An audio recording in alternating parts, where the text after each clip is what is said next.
শত্রু তো ছিল, বলতো যে হয়তো ওরা আমার ক্ষতি করতে পারে, আমার সাথে হিংসামি করে। আমার তো কি লেগে ওরা আমার সাথে হিংসামি করে, আর দেখো আমি এমনি চলি।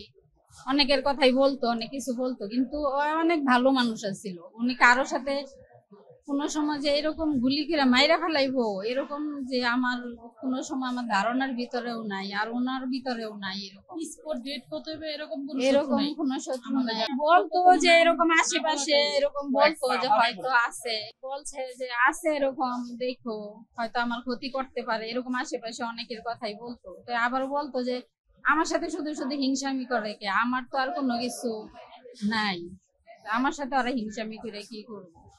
ওরা বলতে কাদের কথা এই বলছে? বলতো ওইটা আশেপাশে বন্ধু বান্ধব বা যারা আসছিল আর কি, এরকম হয়তো কারো কথা বলতো। না না, হুমকি ছিল না, শঙ্কা ছিল। বাসায় আইসা আইসা বলতো যে আমার সাথে শুধু শুধু ইয়া করে, শত্রুতাম করে, আমার ইয়া করে। আমি কি কি জন্য আমার সাথে না, রাজনীতি কি বেশি, ব্যবসা বাণিজ্য নিয়ে। ব্যবসা তো আওয়ামী লীগের আমলে 2018 সালেতে আমাদের ইন্টারনেটের একটা ব্যবসা করতেছে, এই পর্যন্ত শুনি নাই ব্যবসা নিয়ে কারোর সাথে কোনো ঝামেলা হইতে।